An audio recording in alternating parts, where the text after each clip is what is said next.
Oh man, there's so many of them. Over all of these years, I've had a problem finding the perfect laptop, and I always get asked, Taxi, what's the best laptop? So this is the laptop buying guide that I personally wish I had.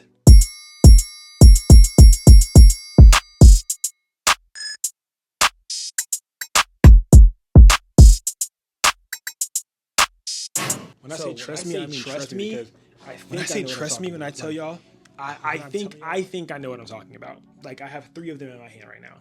I think I know what I'm talking about. What it do, Familia? What it do, Familia? It's your boy Taxi PNG, and we are back at it again with yet another one.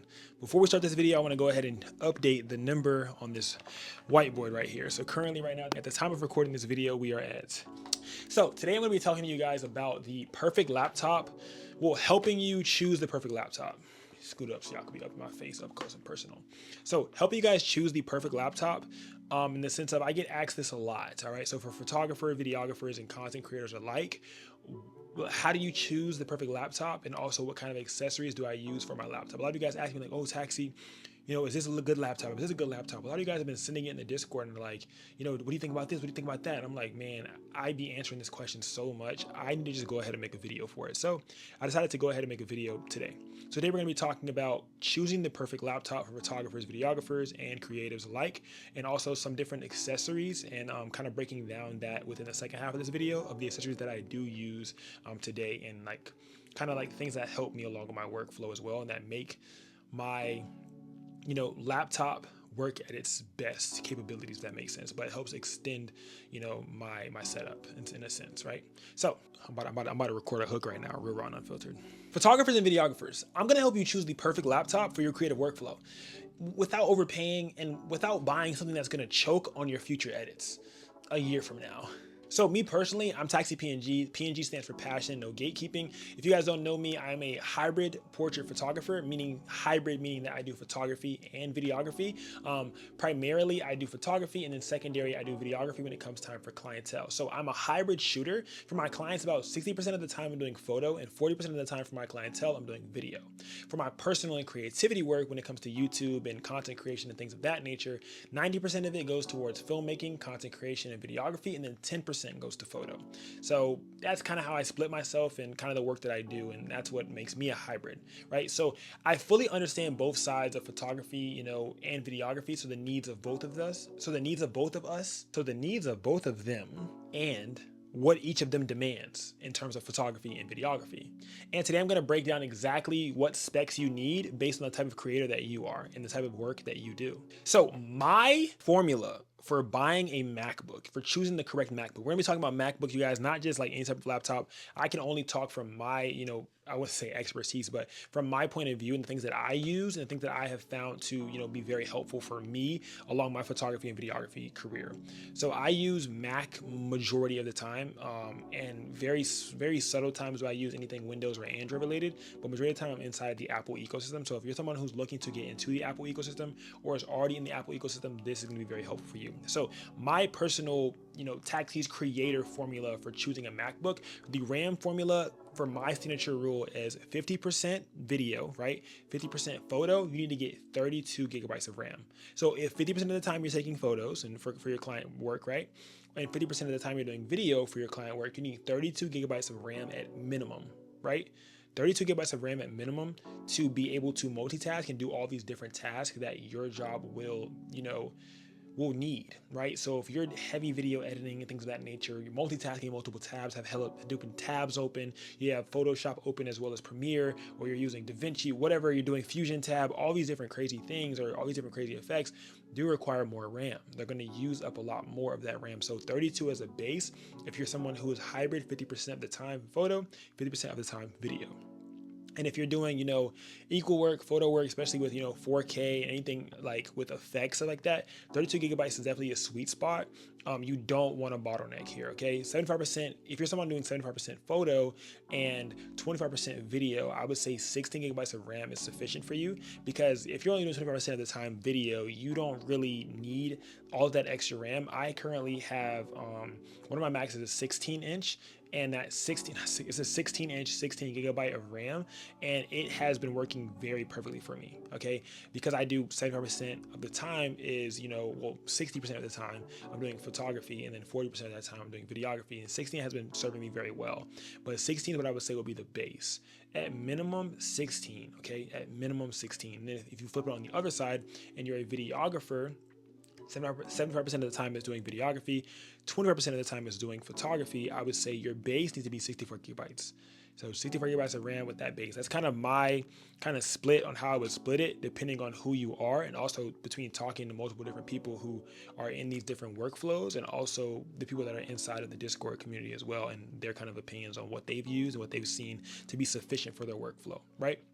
So, for example, this would be videography heavy for someone who does a lot of color grading, multicam clips, and things of that nature. 32 to 64 gigabytes of RAM would be perfect, right? So, for example, if I edit 75% of the time in Final Cut, and I have about 25% of the time using DaVinci, please trust me when I tell you that RAM matters, all right? 75% of the time I'm using Final Cut, 25% of the time I'm using DaVinci. These are very editing intensive apps. So when I tell you RAM is one of the most important features when it comes to choosing the right laptop, especially a MacBook. And I would definitely say Pro. If you're looking for really, really fast and really, really high quality, get you a Pro and get you one that has one of these RAMs, okay, depending on the type of work that you do. So I've always rocked with the Pros. I never really rocked with the Airs because I feel like when you put too much work on an Air, too much workload, yes, it's a lot lighter and things of that nature, but the heat distribution with an Air, you'll burn that camera, you'll burn it out, all right? I don't want you to burn your laptop out, things of that nature. So definitely M chip. M chip is non-negotiable, right? So this is my next rule. It's non-negotiable, right? You have to get you a Mac with an M chip. For example, M1, M2, M3, and M4. There's an M5. Whatever version. Just do not buy an Intel Mac, okay? Apple Silicon is a entirely different universe, okay? So just focus on that. Make sure that you have that locked down. When it comes to storage, your laptop needs to have it has an active storage, right? So for your active projects, this is literally your whole archive. So I would say at minimum get you 512 gigabytes of storage on your actual laptop at minimum, right? But the ideal amount of storage would be 1 terabyte or more. If you're a hybrid shooter like me, if you do mainly photography, you can get away with 512, but Apple they be having the internal stuff, and then we have a lot of different caches when we, as photographers and videographers, that use, Premiere Pro, Photoshop, Final Cut. There's a lot of cache, that kind of like cache data that builds up, and it meshes with that, that Apple storage inside, and it kind of gets it hard to get that hardware out of it. So when you're downloading all these different apps, there's a lot of different, cache that you can't really get to. So you want to make sure that you have enough space and enough storage to be able to store everything as you're continuing to, grow, scale. So the whole goal about getting a laptop that's powerful and to help you be productive is to future-proof yourself. You don't want to get one that bottlenecks you to where you oh my gosh, now I have to upgrade again. You want to get you something that's going to be solid and be able to stay with you and stick with you for the long term, okay? Definitely think that will make sense, because if you're going to spend $2,000, $1,000, or whatever on a laptop anyways, you might as well get one that future you could also use rather than just the current version of you. Because if you purchase one for just the current version of you, then in a year you're going to have to spend money again and buy a whole new one, and the current one that you have right now is going to go down in value. So for example, if you were to buy an Intel one right now, the M chips are constantly being made. The Intel is going to go out of style, and it's also not going to have as many updates anymore. It's not going to be future proof, right? So you're not going to be able to continue to grow alongside your laptop if it's not future proof, right? So screen size, one thing I can say for sure is if you're a traveler, you're on the go, things of that nature, on the go creator like me, I would say a 14-inch is a perfect size. It can fit on your lap when you're traveling on a train, different stuff like that, or if you're in a airplane, perfect. If you're at the desk and things of that nature, and you're mostly just desk setup, I would say a 16-inch is great because you have that screen directly onto there. If you could travel with a 16 as well. I've traveled with my 16-inch, and it's amazing to travel with. It's not bad, but definitely when it comes to editing on your lap, that's a no-go. When it comes to editing, trying to pull it out real quick and do really quick things, no, it's not ideal for doing that at all whatsoever. At that point, I just pull out my iPad and just use my iPad, right? So Yeah. So what Mac should you buy, right? So if you're going to get a MacBook Air, if you feel like you can't afford anything else, but I can afford a MacBook Air, and you're doing mostly photo, mostly video, like I'm saying, very light video editing, this is fine. If you're going to get a MacBook Air, you're doing mainly photo, very light video, but you have to think about the future version of you too. What is future you going to be doing? Is future you also going to be, photo intensive and light on the video editing, or is future you going to be even heavier on the video editing? This is kind of where I fell short. Is I had bought a MacBook before. I'm about to bring out them bad boys. When I say trust me, I mean trust me. When I say trust me, when I tell y'all, I think I know what I'm talking about. Like I have 3 of them in my hand right now. I think I know what I'm talking about. So I need you guys to understand, because I made the mistake of purchasing a laptop, not thinking about what the future version of me was going to be doing. I didn't think I was going to get heavier into YouTube. I didn't think about any of this stuff. And I was like, man, I had to upgrade. And then when I upgraded a little bit, a year went by and my Intel Mac went out of style. Then I upgraded a little bit again. Another year went by. My Mac went out of style. I upgraded again, one more up to the M1. And now I'm perfectly fine. I don't need to upgrade again. But now I'm not thinking about the future version of me, who is probably going to be a lot bigger on YouTube, doing a lot more editing, doing a lot more intensive stuff for brands and things of that nature, a lot more multitasking, to where 16 gigabytes of RAM is not going to be enough for me. So I'm making this guide for you guys because I'm also in the market for buying one as well. I'm also about to purchase one as well. So I thought, why not walk you guys through my thought process, being that I'm about to make a purchase as well with you guys, especially during this time. It's holiday season. We got Black Friday lined up, Prime Day, things of that nature. So this is going to be very important and vital for you guys. So that MacBook Air would be perfect for, somebody who does mostly photo with very light video editing. If you're a beginner, you're a student, or you're a hobby creator, you're not looking to do it, full time, and you're just looking kind of dabble into it, I feel like a MacBook Air is perfect for you. But a MacBook Pro is for someone who does consistent, video work, whether that's content creation or for your clientele, right? Constant photo editing work, heavy photo editing work. If you do VFX like I do, multiple different tabs in Photoshop is going to be great for you. All right, Final Cut, DaVinci, Premiere, all of these different editing softwares are going to require you to have a MacBook Pro. Not saying require, because you can still use it with an Air, but it's going to work a lot better. It's going to process better. And it's going to when you want to export, it's going to export a lot smoother and a lot faster on these MacBook Pros with the M series. Okay, so hybrid shooters, definitely. We reside here with these pros. If you're doing a lot of color grading, client editing, things of that nature, a Pro and the Max chip are definitely great, right? So the Pro chip and the Max chip have massive differences as well, even if you get the same M series. So kind of do a little bit of research on that part and see which one would be better for you. I'm more so going towards the Max because I feel like you get so much more out of that same series. You can get an M1 Max chip and you get so much out of that computer, okay? So I'm just talking from my point of view. These are my opinions as well, and this is just from my history of all the MacBooks that I've had, and I got some over here too. I'm about to show y'all. Look, can y'all see? Look, I got another one right here, and then there's one right here that y'all can't see, and then there's one behind there. So yes, please just listen, guys. I'm trying to help. I swear I'm trying to help y'all, because I don't want to see y'all waste no money, and I hate seeing y'all waste time. All right. So he's getting a little heavy right here, man. I ain't even gonna lie to you. Like, what? All right. So now that you know which laptop would fit best for your workflow, I need to show you and tell you about the different accessories that I use that will also turn that can turn your laptop into a full creative workstation. Like literally, like the same station like I have right here set up. Like how I have all these different things connected. I'm going to talk to you guys through that, walk you guys through exactly what I have, as well as let you guys know that. So whether you're at home or you're traveling just like I do, there's two different, all of these things will work for both. And you guys can obviously just tell which one works better for what. All right, so the different accessories that I have. Let me put these down, bro. Hold on. Things I do for y'all videos. Christ. Jeez. So the first thing that I can say that's the most important thing that I actually have, genuinely, if you don't purchase nothing else, you definitely should purchase this.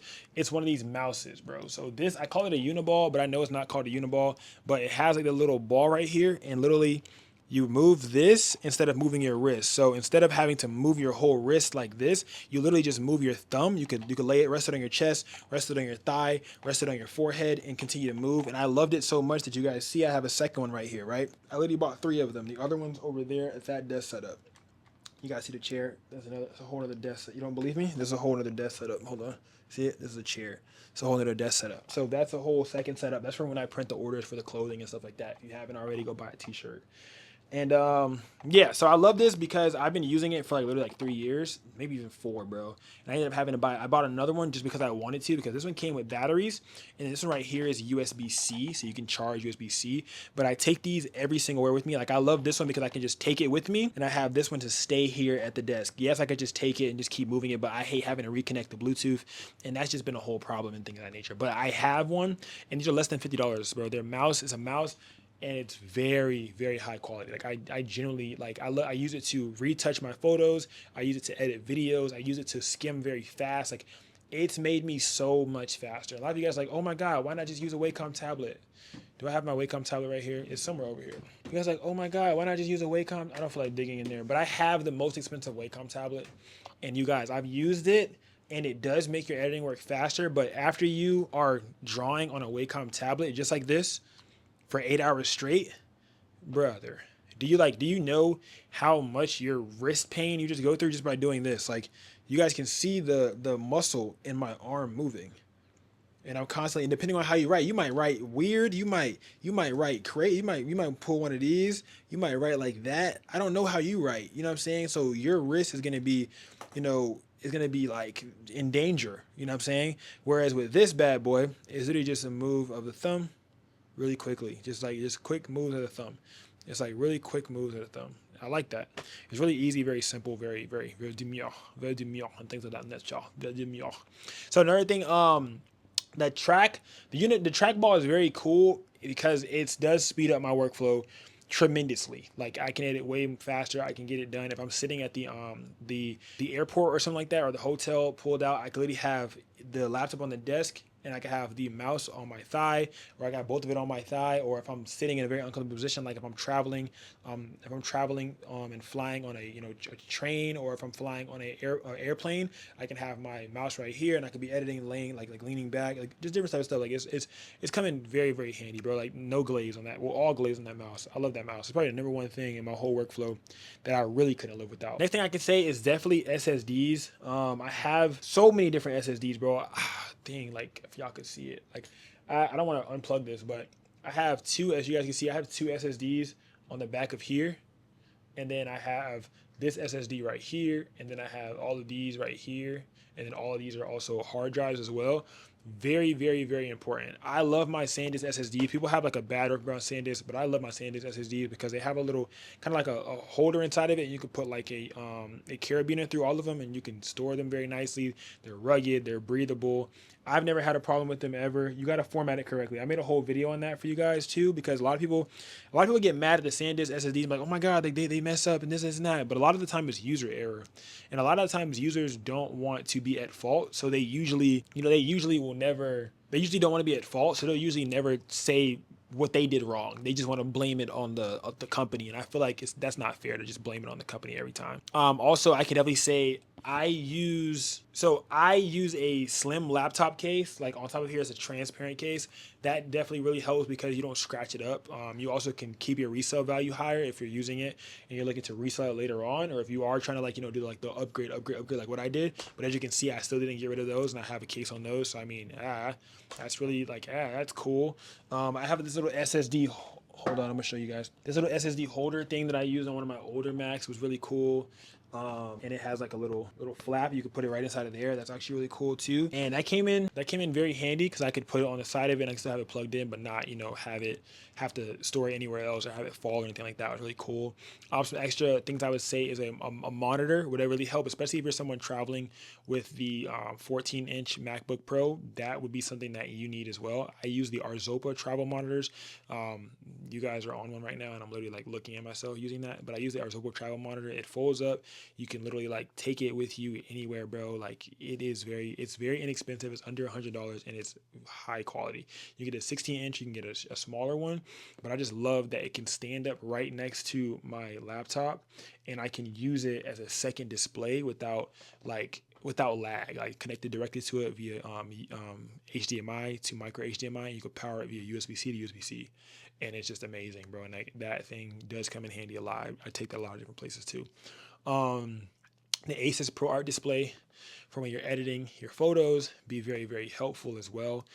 This color accuracy is great. Being able to see it when like the 27 inch is good and the 32 inch is good. I'm going to be getting a 32 inch this Black Friday to be able to edit on as well once I upgrade my laptop too. I don't know if y'all can hear that plane, but that plane is insane. Yeah, but definitely the best bang for your buck, and the colors are crazy, bro. Like it's like a $200 monitor, and sometimes it's less, even with it being like on sale right now, so it's going to be a lot less, but it is very color accurate when it comes to Adobe, Premiere Pro, and editing in DaVinci and stuff like that. Like when you're color grading, it is very, very accurate. It has that Rec 709 to it and everything, and it's really cool.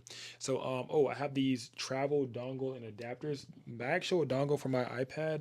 So the one that I have, the actual dongle for my iPad, the one that I have right here is this Acer dongle, and I like it because it allows you to charge your MacBook at the same time as transferring. And then it also has USB type A and 2 USB-Cs. You can also put in, your SD card, and you can put a micro SD card and an HDMI at the bottom. And I really like this because it's very small, very inexpensive, and I can take it anywhere with me. And then if I need something kind of faster, but also better storage and more rugged when it comes to photography in general, I have this is the PGYTECH. I think this is the Create Mate, if I'm not mistaken, the Create Mate. This one's really, really cool. It pops out just like that. It has this rubber casing around it, and you can store all of your different hard drives. Well, I mean, all of your different SSDs and micro SDs, and as well as data drives too, like your your SIM card for your phone. And then you can just press this little button right here. Where is it at? Press the little button to release the cable, and then the cable comes out. And this goes really fast, has really, really fast transfer speeds as well. I use this on the go a lot. I can hook it right to my bag, and it comes in very, very handy. But I think it comes in multiple colors. I think there's a green one too, but you can hook it right into your bag, and you're good. You're ready to go. Another thing that I can say too as well, that is the PGYTECH card reader. I love that thing. Definitely the fastest one I've used, and yes, saves me time transferring fast on days that I kind of like am traveling. I need to like do something really, really quick. Definitely. My Edifier headphones. I love my Edifier headphones. They are very, very high quality. I have 3 pairs of these.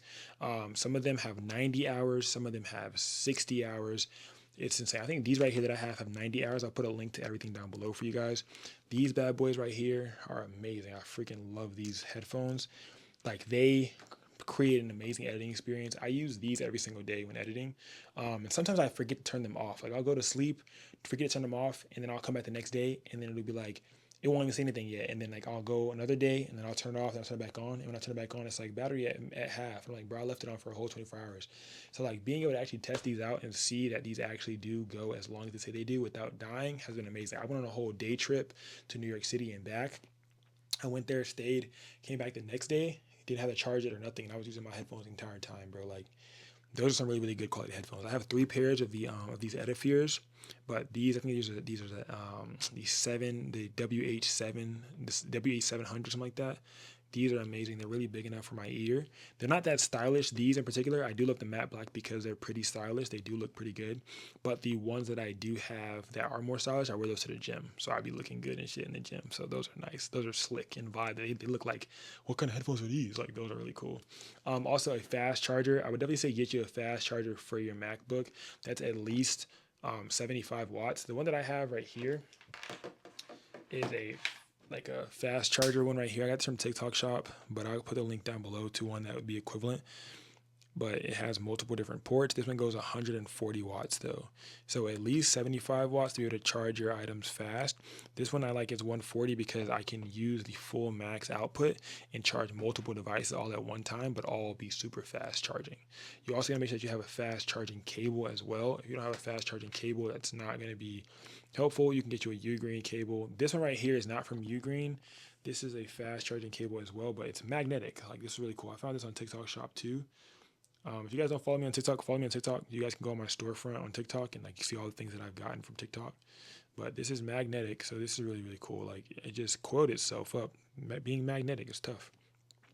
Pretty freaking tough. But with that being a fast charger, you're also gonna need you don't need this, but these are just things that I use when I'm traveling for sure. This is a UGREEN right here. You guys can see it. Let me see if it's focus is gonna focus. You're not gonna focus. This right here is a UGREEN portable charger. I love this bad boy. So it does USB-C and it has a 45-watt output, two USB-C cable input ports, then also one out port.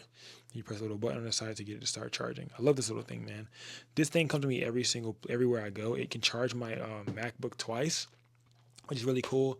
So I've done it. I've used it before while on the plane, eating the juice up real fast, and it charges really fast. One thing I can say is if you don't have a fast charger, that fast charging portable charger that goes over 75 watts, it won't be read. I think it's either 75 or 100.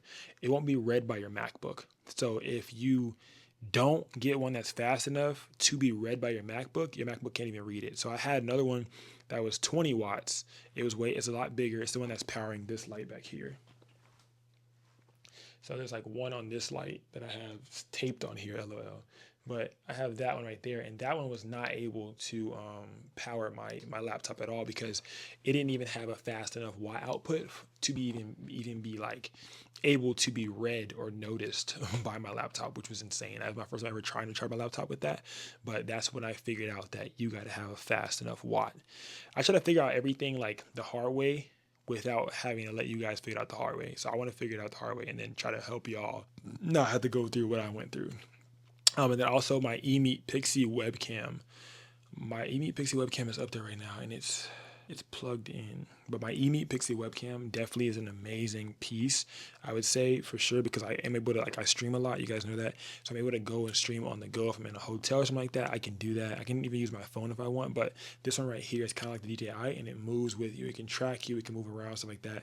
I love that little webcam. It is amazing. I got another one over here. I'm looking over trying to see where it's at. But this is another one of the ones that I have that's also very small in travel size. This one's also tough too, and it goes right on top of your laptop screen. Like you can put it right here if you do a Zoom meeting, or if I do a one-on-one call with one of you guys, I try to make sure that I have good quality so you guys are able to see what I'm talking about. But it's cool. You can put it right on top of your screen and you can get right. eMeet has a really great line of webcams for sure. Definitely high quality for streaming on the go. The J5 Create dock station, that's what's over there right now. I'm going to probably add some B-roll in this video because I didn't think about getting everything together to be able to show you guys the physical thing. So now I feel bad that I'm not showing you guys it. So I'm sorry about that. But yeah, it has multiple, it allows me to connect multiple monitors, multiple cables, all to one station. It's very, very clutch for my home setup because I'm able to just put it right underneath my my laptop, and it even like makes it sit up a little bit higher to be able to, you know, connect all of my different monitors and stuff like that. So I do really, really love that for sure. It's definitely very clutch. Blue light glasses, bro. I have so many different pairs of these. Blue light glasses for when you're in studio or on location or editing or whatever. Definitely blue light glasses come in handy, bro. These right here are some ones that I picked up recently. They flex to my big ass head, bro. Like, look. So these flex to my head. So I've been using these a lot more because they flex to my head. These other ones don't flex to my head, but if you have a little head, then you should be fine. They're cheaper. These are like $14. And then these right here are $11, but you get two pairs. You get a black one and a clear one. But I've been wearing those, and I was getting headaches because it was like my head's not big enough. So I'll put links to both of those down below for you guys too. Everything's in my storefront as well because everything that I use. And yeah, man, yeah, save your eyes during editing, bro, for sure. Editing and traveling, especially when you're editing and you're traveling and you're in lighting situations that you can't control. Yeah, you need to be like, because if you're looking at the screen and there's so much other light stuff going on around, it really does mess with your eyes. And if you guys have been here for a long time, you know that I have fascinated myself about learning about the human eye because I've had a lot of different eye problems. I've had eye surgeries and stuff like that in the past. And if you haven't, you know, already go watch those vlogs. But I've had a lot of eye surgeries and a lot of different eye problems, and then I had eye surgery in the past that I had to deal with. So I really pride myself on learning a lot about eyes, and my blue light glasses definitely saved me and helped me a lot when I'm staring at screens for 8 hours plus per day editing. So believe me when I tell you, get you some blue light glasses, right? So whether you're a photographer, you're a videographer, or a hybrid creator like me, this setup will literally, you know, change your entire editing experience. Use this laptop guide, right, in the beginning to be able to choose the machine that will work best for you, right? And then build out the accessories based on your workflow. Build out the accessories based on what you need. You don't need all these different accessories, right? So use a laptop guide and then take the accessory list and be like, oh, what do I see myself using? Am I going to be traveling mostly or whatever, stuff like that. All right. And if you want a full list with links and everything down below, I got you guys. I'll put all the links down below in the description. And I'll also maybe even, I think I'm going to add a PDF into the Patreon. So yeah, for them to have. But I love you guys. If you haven't learned more from me one-on-one, or if you guys want to learn more about, how I edit, how I work business-wise, all that different stuff is going to be in the Patreon community. And if you guys are just looking for some help on your photography for the free, none of the charge, you guys can join the Discord community. That link will also be down below. Let me know down below what else you want to see. I'll see you guys in the Discord. Until next time, taxi. Not 395, not 396, not 397, but all of these numbers are getting erased, man. This is crazy. This all happened today at the time of recording, man. We're on the road to 10K. If you're watching this right now, I really appreciate a subscription from you guys. It's free. It's actually pretty cheap, But we are currently at 9,409, you guys.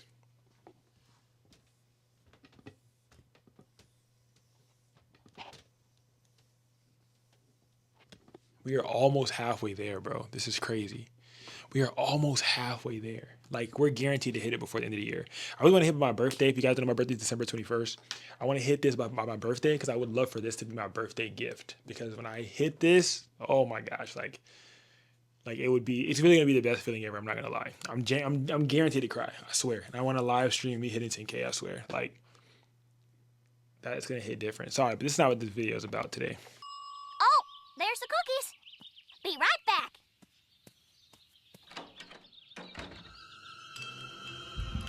I don't need it. I don't need it. I definitely don't.